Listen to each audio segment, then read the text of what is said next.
Library scholars recognize Melville Dewey as a librarian, educator, leader, and author, but in the rest of the world, he is really known for one thing. Hi! Hi, how are you today? Good, how are you? Good. Do you know who Melville Dewey is?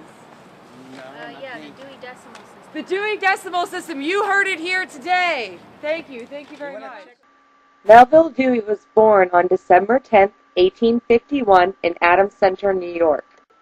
Dewey's father was a general store owner, strict Republican and Baptist, which experts say has had a great influence on Dewey's beliefs. Young Melville felt it was his destiny to become an educator and reformer of the masses. Two ways in which he wished to impose reform was through spelling and math. He believed the U.S. should adopt the same metric system used in the rest of the world. He also believed that English words should be spelled phonetically so young readers could learn to read faster, therefore read more. His library career started his junior year at Amherst College, where he was employed in their library. Determined to improve library organization, Dewey not only read library literature, but also visited other libraries to see how they were ran. He noted some libraries organized their materials alphabetically, paying no attention to subject. Some librarians, like Dewey's contemporary William Torrey Harris, had an organization system consisting of science, art, history, and miscellany. It was at a chapel service at Amherst when he first realized his idea for his classification system. A thorough researcher, he contacted William Torrey Harris to compare notes. In 1873, he completed the first draft, publishing his pamphlet entitled A Classification and Subject Index for Cataloging and Arranging the Books and Pamphlets of a Library. It was published in 1876. This lengthy title is what we have come to know as the Dewey Decimal Classification System. The system is divided into 9 categories of knowledge. These categories, or classes, are then divided into 9 divisions. The divisions are broken into sections. Dewey provides a written explanation in one of his editions. The process is repeated as often as necessary. Thus, 512 means Class 5, Pure Science, Division 1, Mathematics, Section 2, Algebra, and every algebra is numbered 512. In 1876, the same year he published his pamphlet, he moved to Boston, where he helped form the American Library Association, Spelling Reform Association, and the Metric Bureau.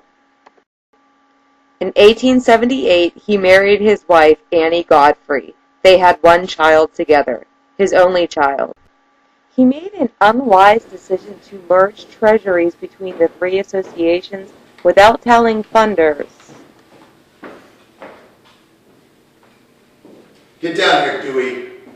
I gotta talk to you. What's this all about? I've given you enough of my money and you get no more of it.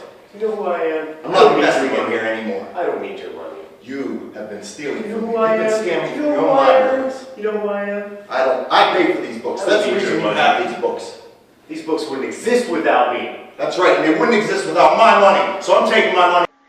This caused an ugly legal battle in 1880 through 1881, temporarily tarnishing his reputation.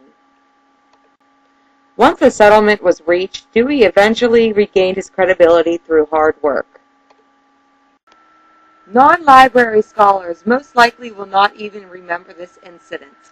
Alright, ready when you are. Okay, we are going to get the students. We're going to get some information.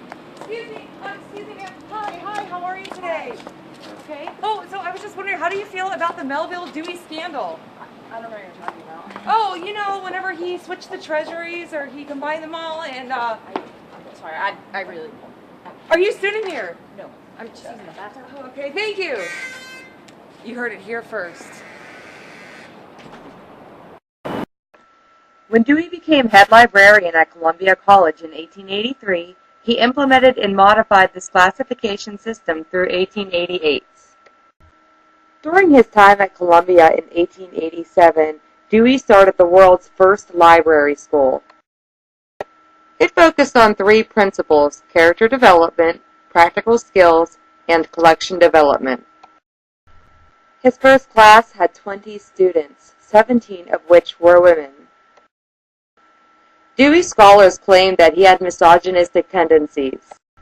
One example is his policy for women to include their hair color, eye color, height, and weight in the standard application.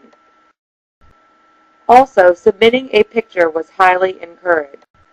One famous librarian, Alice Bertha Kroger, was one of his students while he taught library school. Alice Bertha Kroger was a reference librarian who wrote a guide to the study and use of reference books. In 2009, Kroger was studied by a group of University of Pittsburgh library students. These students theorized a possible romantic relationship between Dewey and Kroger. This is theorized based on Kroger's inexplicable migration between Albany and St. Louis in short periods of time.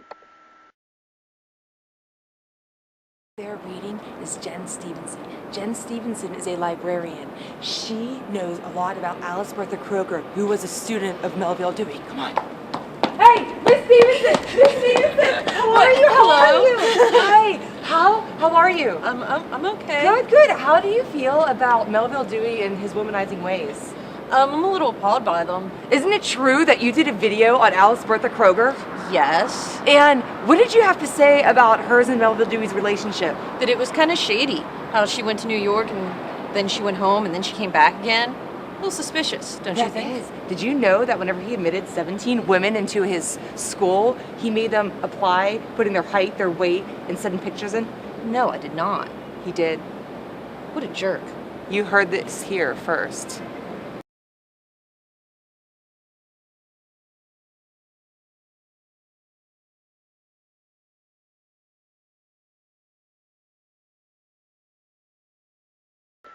From 1889 to 1904, Dewey served as the State Librarian of New York. He continued to work on his classification system, now branded with his name.